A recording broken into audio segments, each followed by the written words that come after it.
UFO. She is talking about ghosts hanging around what some say is a real-life haunted house in Metro Detroit. Haunted houses pop up all over the place this time of year. A new Wall Street Journal report profiles the many parents who think they can see ghosts, specters, and mysterious movements on their advanced baby monitors.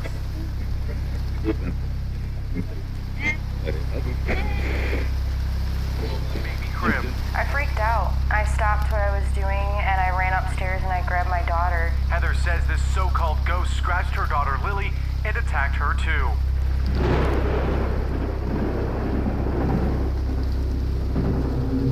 You are tuned in to the Ghost Signal.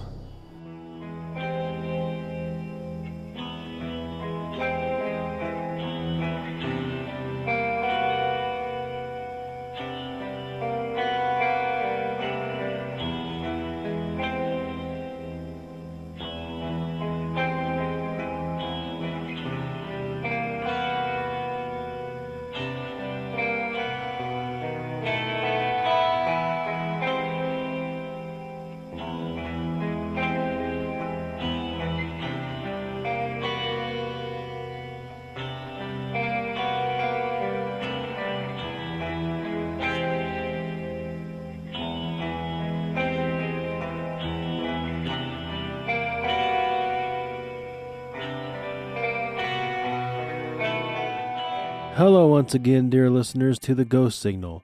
My name is Jeff, and I will be your control operator this morning, afternoon, or evening, wherever you find yourself across the 24 time zones.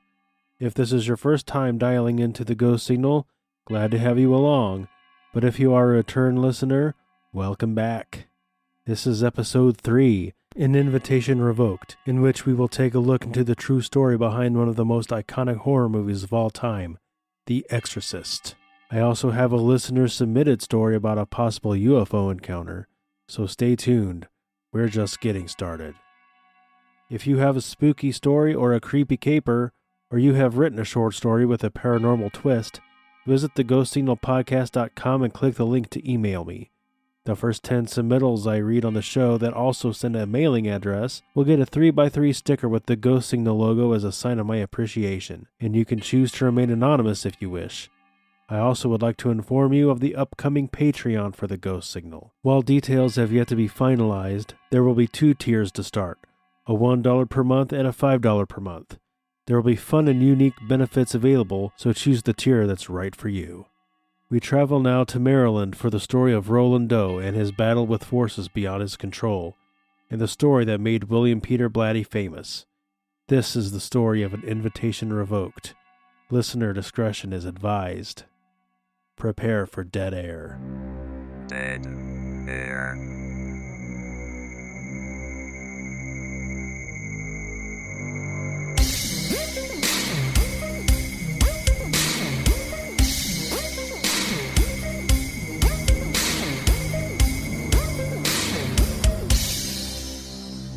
In 1949, William Peter Blatty was a student at Georgetown University in Washington, D.C., where he was working on his English degree. It was at this time that the Washington Post published stories about an exorcism that took place in nearby Cottage City, Maryland. The exorcism revolved around a 13-year-old boy identified only as Roland Doe, an obvious pseudonym. Being a devout Catholic, the story piqued his interest enough that he decided that he would base a future writing project on it.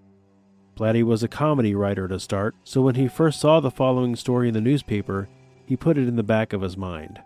So 20 years later, when comedies weren't so popular, he pulled this old scary story out of his back pocket. And while he got the idea from these old articles, Blatty's story had no other connection to it. The Exorcist is not the 1949 case, Blatty said. The letter gave me the idea, nothing more. The rest, except for the possession syndrome, which is the same all the way back to ancient Egyptian records of exorcism, came entirely out of my own head. Everything is made up. Another story of possession from 1634 also had elements credited for inspiration, the story of the Lodoon possession, which is a subject for another day. It is also interesting to note that the subject of Episode 2's Dead Air segment, Stephen LaChance, authored a book entitled Confrontation with Evil, which also tells the story of Roland Doe. Also, Roland Doe, or Robbie Mannheim as he is sometimes referred to, are both pseudonyms. On December 20th, 2021, his name was released to the public about a year after his death and was identified as Ronald Hunkeler. He was an only child. His parents were often too busy with work or each other to devote as much time to him as parents probably should. Instead, he was primarily left in the care of his father's sister Harriet, who went by the nickname Tilly. Ron spent most of his time with her, and in his mind had replaced her as his mother. Tilly was a self-proclaimed spiritualist and had a fascination with Ouija boards, so since she spent so much time with Ron, she couldn't help bringing them around, and eventually Ron would become entranced as well. On January 15th, 1949, his parents went out for the evening and left him in the care of his grandma Wagner. As the evening progressed, he found himself becoming increasingly bored and decided to alleviate it by using his aunt's Ouija board alone. Soon after, strange things began to happen. Throughout the entire house, an inexplicable dripping sound was heard.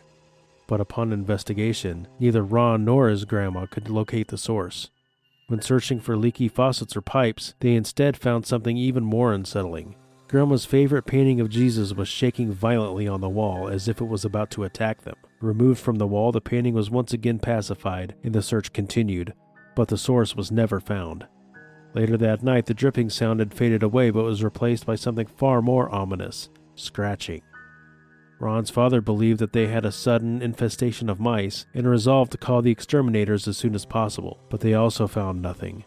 There were no signs of mice anywhere. Aunt Tilly wondered if the Ouija board could help. Maybe our ancestors can tell us what's going on, she thought. Ron was unsure but played along, and that was a mistake, one that proved to be fatal. On January 26th, less than 2 weeks after the dripping sound started, Aunt Tilly was dead and Ron was devastated. I could not find a cause of death online, and I think that might be on purpose. Ron became obsessed with the Ouija. He was convinced that using techniques his aunt taught him, that he would be able to contact her. Instead, it seems he contacted something much darker, and through its own misrepresentation, pretending to be the spirit of Aunt Tilly, he invited it in. Soon Ron found himself being awakened in the middle of the night by his own bed, which began shaking violently and without apparent cause. His parents saw this happen night after night and became nervous that the situation was only going to get worse, so they enlisted the help of 2 Lutheran ministers and a rabbi who had extensive knowledge of hauntings and possessions. In a meeting with Ron, the 3 holy men wanted to see if he was simply acting out as a result of the death of his aunt. The meeting was cut short when Ron began to rant in a language the Lutherans didn't recognize, but the rabbi did. When asked, he said in a trembling voice, "He has just spoken fluent Hebrew." Ron's father knew that at this moment the spirit harassing his son wasn't Tilly. She didn't speak a word of Hebrew. But his wife was not convinced and would remain that way until it followed Ron to school. His desk began violently shaking just like his bed, then proceeded to move around the room unaided, in full view of the teacher and fellow students alike. Education was very important to Tilly and would never disrupt his schoolwork like that, so when his mother had to rush him out of class that day, she had to accept the undeniable. Something inhuman is tormenting her son. Ron's sleep torments became unbearable. He would constantly thrash about in bed and rip his sheets apart. Reverend Schultz, one of the Lutheran ministers who had witnessed him speaking Hebrew, remained unconvinced. He ordered medical tests be done at the University of Maryland. The tests came back with solid results.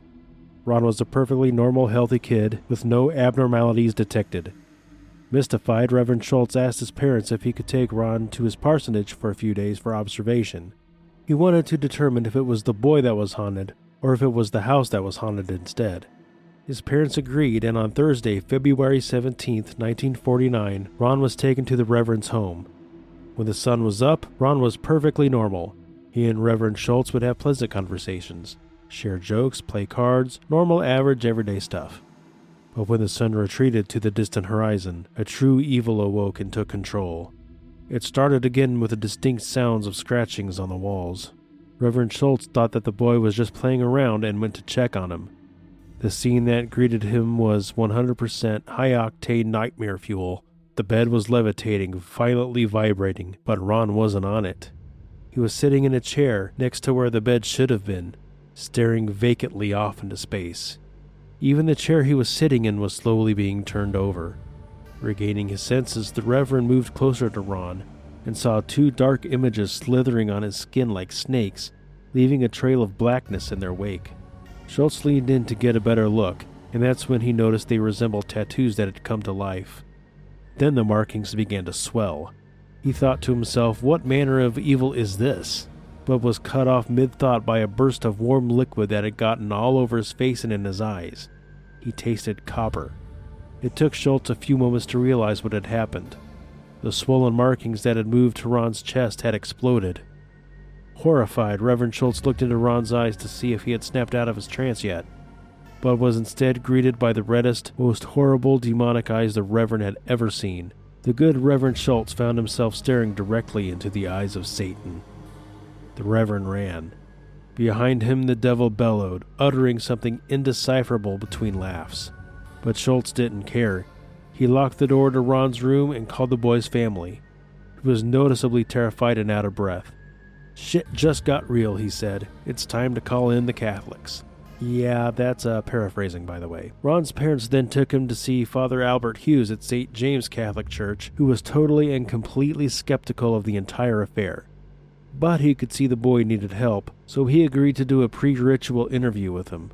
As the interview started, the temperature in the room began to drop, and continued to do so throughout the duration of the interview. The sun set. The tone of the interview changed drastically. A visibly uncomfortable Ron lashed out. "You bloody piece of shit! I will slaughter you and all your family and drag you to the burning pits of hell. This body is my new home, and I will raise up legions to protect it. I will never let you take this body from me." The family stood by terrified as they couldn't believe such horrible things could come from their son. Then Father Hughes simply chuckled. "My dear boy, do you really expect me to believe that a nice young man like you could actually hurt me and my family? I don't believe you." Ron's eyes went completely black as he launched himself at Schultz, but was restrained by the quick reflexes of his own father. Ron then launched into another ungodly tirade against Father Hughes, at the end of which he hissed something in Latin which translates into the phrase, "Today you will feel Satan's anger." Hughes stared at Ron with huge, horrified eyes as he stared into Ron's leering face. He knew what he had to do. He immediately ran to the phone to call the Archbishop to seek his blessing for an exorcism, as he had witnessed powers unknown take control of a young boy in desperate need of help. He got it. The exorcism was set to take place in Georgetown Hospital. Ron was brought into a private room where he was securely tied to the bed. It started well. The boy seemed receptive to the prayers and sacraments, and then the sun set. The temperature in the room began its trademark drop. Father Hughes began reading from the Roman ritual, reciting prayers in Latin designed to drive demons and devils from the bodies of the afflicted. The demon countered with Latin of its own, followed by a surprise volley of laser-precision spitting. Soon the father and his assistants found themselves dodging spit wads and threats of mutilation, but remained steadfast. As the evening wore on, the room seemed to warm up and color returned to Ron's face. He suddenly let out a blaring exhale, then collapsed on the bed. Father Hughes smiled and the assistants cheered. "Good always triumphs over evil," he said as he placed a crucifix on Ron's chest. A sudden ripping sound cut the celebration short. Ron had in one fluid motion broken free of his restraints, tore a spring out of his mattress, and slashed Father Hughes' left arm wide open. "I will never let him go," Ron screamed. The father was rushed to a nearby room where he received over 100 stitches and was promptly removed from his position as exorcist. The psychological damage done that night cost poor Father Hughes' sanity, as soon after this event he suffered a serious mental breakdown. The demon also retreated for the rest of the evening, leaving Ron to wonder what had happened. He had no memory of any of it. "What's going on? Did something bad happen?" he asked, and no one answered. Ron's parents were forced to take him home the next day as he did not need medical attention. The exorcism had failed. Somehow news of these events leaked to the press, who ran story after story of the failed exorcism that left a priest maimed and half mad. Just as the family were about to get to the end of their rope, Ron's older cousin called. She had heard about their troubles and was kind enough to offer up her house to them so they could bring Ron to see a group of priests at St. Louis University in Missouri.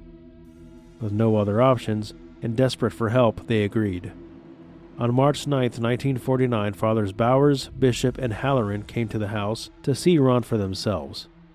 By this time, his body was deteriorating horribly. He refused any food or drink, clawed at anyone who came too close, and was constantly chanting. His chest had become disfigured completely, with bleeding scratches all over. The three fathers witnessed doors opening and closing on their own, objects around the house moving by unseen hands, and that was enough. They called Cardinal Ritter immediately following the visit and without hesitation asked for his blessing to move forward with the exorcism. They were concerned about Ron's fragile health and how close he was to losing the battle. Cardinal Ritter agreed and gave them his blessing to continue. So on March 16th, the ritual began at the house. I cast thee out, thou unclean spirit, along with the least encroachment of the wicked enemy and every phantom and diabolical legion. In the name of our Lord Jesus Christ, I demand you depart from this creature of God. And before Father Bowdern could finish reciting the prayers from the Roman ritual, Ron's bed began shaking violently, and the barrage of highly accurate spit began once again. Even through all of this, and with Ron's blasphemous tirade in full effect, Father Bowdern remained resolute. Ron broke free of his restraints. He proceeded to completely disrobe himself and urinate on the Father, along with other disturbing suggestions and invitations. Hours went by. The priest's unshakable faith and determination drove them on. At one point, Ron let out another huge sigh and collapsed back on the bed, totally motionless. Was the enemy defeated? A closer look at the boy revealed two words raising like welts across his stomach: hell and devil. His eyes and mouth started to ooze a viscous black fluid. It was then decided that he should be moved to Alexian Brothers Hospital in South St. Louis, where his vitals could be more closely monitored, and more medicine and sustenance could be administered. On April 18th, when Ron was secured inside a hospital room, he screamed incessantly, apparently in pain.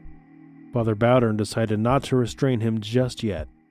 He resumed the ritual, placing a rosary around Ron's neck, with the crucifix positioned on the boy's heart.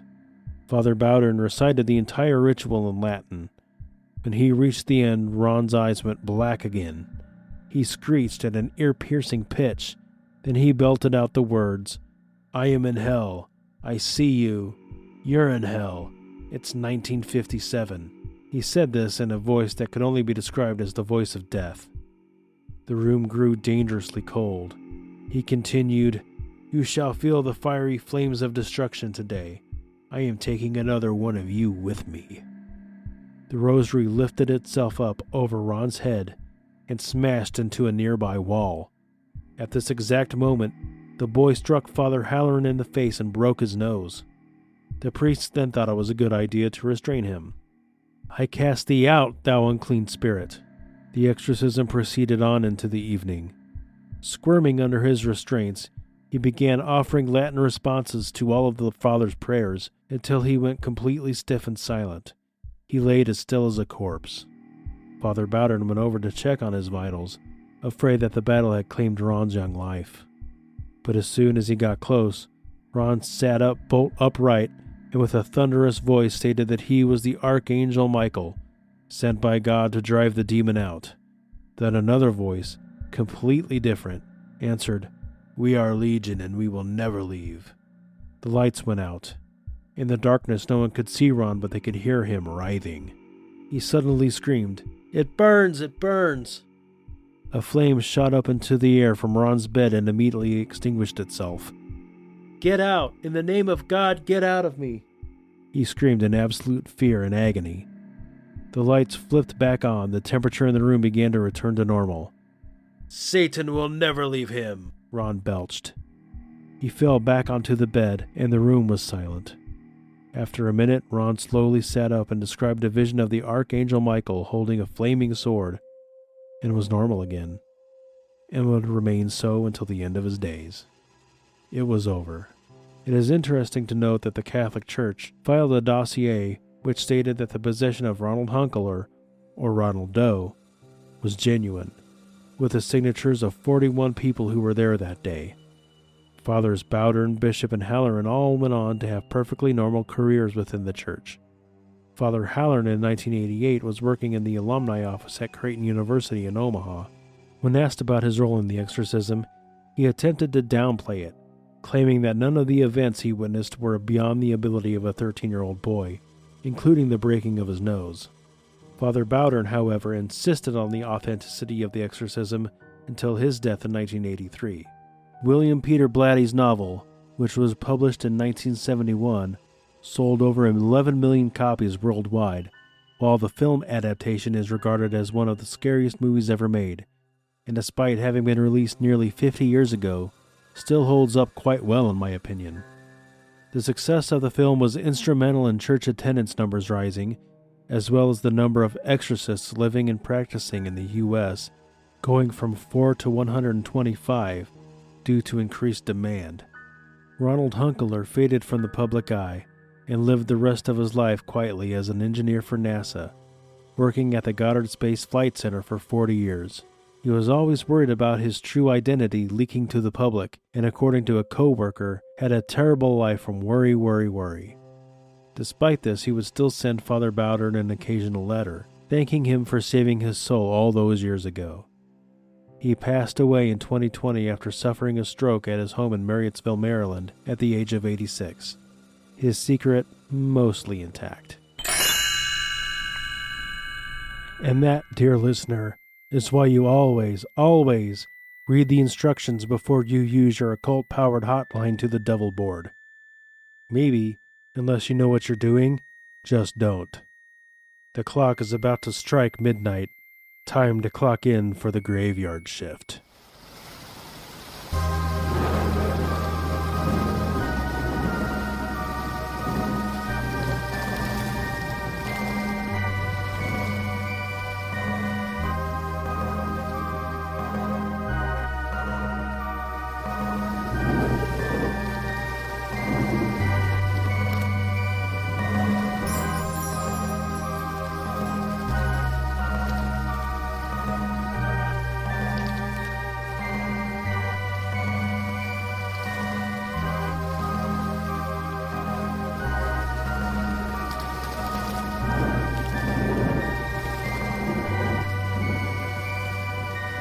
This story comes to us from Diana in Lincoln, Nebraska, in which she describes an incredible otherworldly display in the skies above her hometown.